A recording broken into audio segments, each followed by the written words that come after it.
No? O ngayon, mga bossing, dakuin natin si Ka Marcoleta. O, Ibig sabihin lumabas. si Ka Marcoleta ho, mga bossing, ay siya yung nangunguna dyan sa Senate Blue Ribbon Committee. At kada mababanggit ang salita o ang apelidong Duterte, naku, biglang magtatanong na ng time, oh, ikaw, yung time mo paubos na yung time mo oh, ikaw, yung time mo, dagdagan ko yung time mo. Kaya nagagalit sa iyo si Tulfo eh. Bias daw. Nasabihan nun ni Senator Tulfo, bias ka naman, Mr. Chair. Ako, dalawang tanong lang. Yung mga iba dyan, yung mga pro-Duterte na mga senador dyan, only tanong.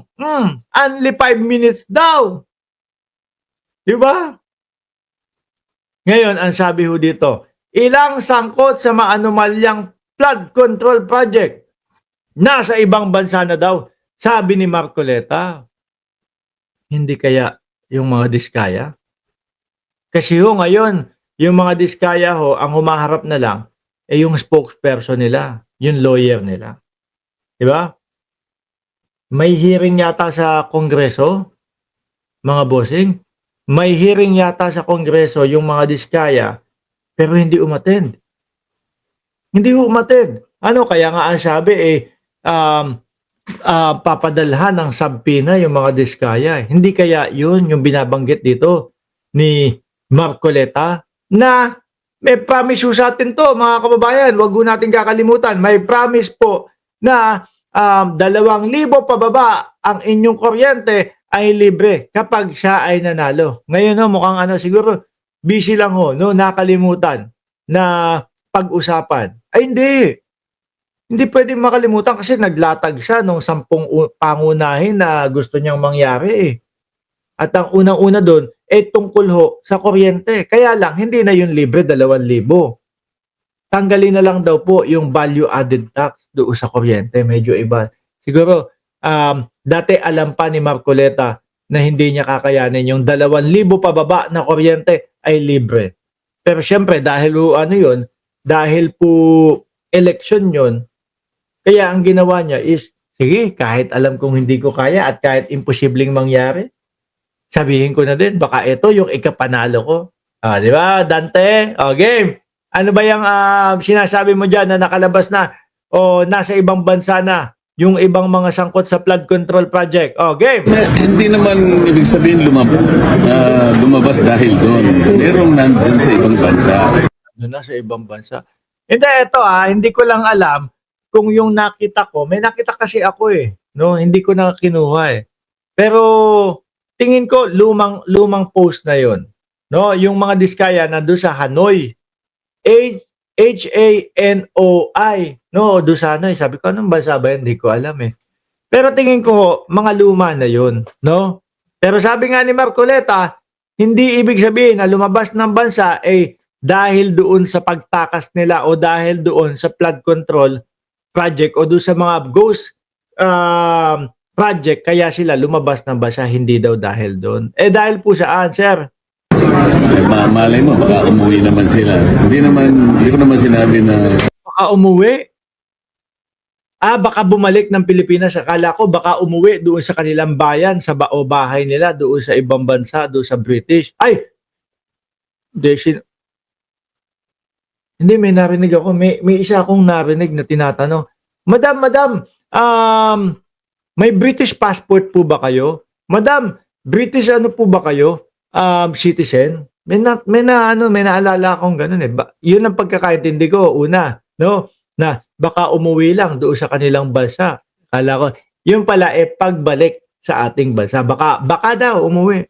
No? Kaya sabi ko nga mga boss kailangan mabilisin to, madaliin ito. No? Bago ho lahat yan, makasibat ng bansa. nagtago kung saan tumakas. Hindi. Kasi sa informasyon, Pagka ganyan na naiimbestigahan na sila at lumalalim na at malapit ng masukol, baka hindi na talaga bumalik ng bansa yan. Like si Roque, yan, di ba? Pero speaking of humbakla. Speaking of Roque, mga kababayan, mukhang napapaisip na si Roque na sumuko at mag-file ng petition para siya ay makapagbayad ng makapagbayad ng nung bail. Kaso mga bossing, human trafficking po yung kaso ni Roque. So ang pagkakaalam ko po diyan kapag kaisa yung nagkaso sa pagkaisa lang yung nagrereklamo sa iyo, posibleng may bail, maaaring makapag-bail. Pero pag dalawa pataas, dehins na. Ano po pogo yung kay Roque. Oh. Tuloy. Hinahanap nga kung present sila, may nagsasabing nasa ibang bansa. Wala kaming makita kasi nga nasa ibang bansa, so hindi namin malaman kung ano isasagot na. Pero may representative sila, ang problema lang, may capacity ba na i-represent naman sila, lalo na sa mga tanong na very crucial. So baka hindi na ho bumalik, sir. Baka hindi bumalik, no? Kapag ka nalaman nila, naku, palalim na ng palalim ang investigasyon sa amin. Better magstay muna kami dito. Tapos sasabihin kapag kayong nandun na sa ibang bansa, no, wala namang kaso. Iniimbestigahan pa lang. Hindi nyo masasabi na kami ay nagtatago. Kasi kami naman ay walang kaso. O, di ba? Ganyan yung mga ano niyan. Maaari namin silang ipa-aresto eventually. Mga 2 na lang naman yata. Pagka nasa ibang bansa na. Ang tinutukoy niya dito, yung mga hindi uma-attend, no? Eventually, ipapa-aresto daw niya. Okay, fine. Yung ng mga contractors. May mga procedure kasi tayo. Kailangan show cause order. Pagka hindi naman niya serve yun. Sabina. Pupulang sabina. Nakikita ko yung itsura ni Marcoleta, tsaka yung itsura ng kanyang anak, iisa lang ho, mga bossing, no? Mas medyo banat lang yung, syempre, bata pa yun, anak nga Mas medyo banat lang ho yung mukha nung isa at medyo maputi. Siguro maputi din daw si Rodante, Pero isa lang din ang ko dito.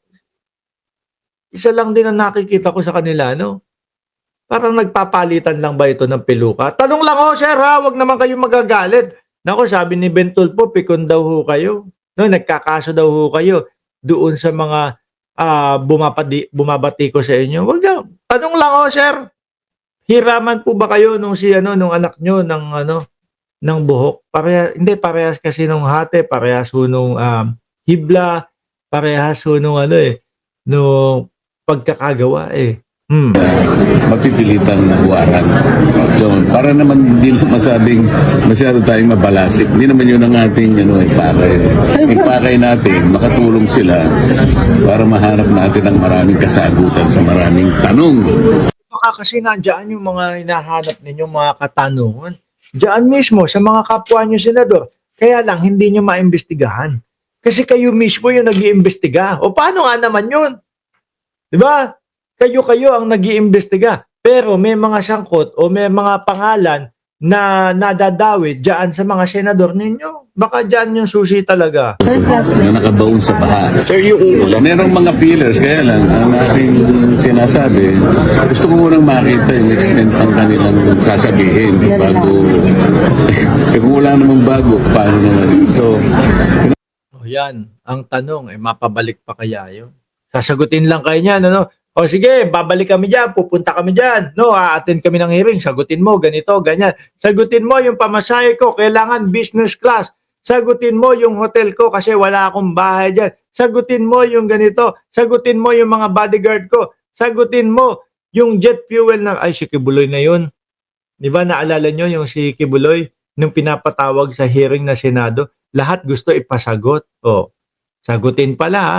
Yan, diyan ka, manahimik ka sa loob ng malamig na bakal na rehas. Ang maganda, ma-determine natin. Ano ba sasabihin mo? Meron ka bang ituturo? Magtatapat ka ba? Tapos saka natin titimbangin. Kinukumbinsi yung nagtapat marami kasing nakarinig. So sabi ko, puro dinig lang yan. Gusto ko, meron talagang dilitaw na magsasabi. Yan sinabi. Sandali lang ho mga bossing ha. Mukhang merong tanggalin ko ito.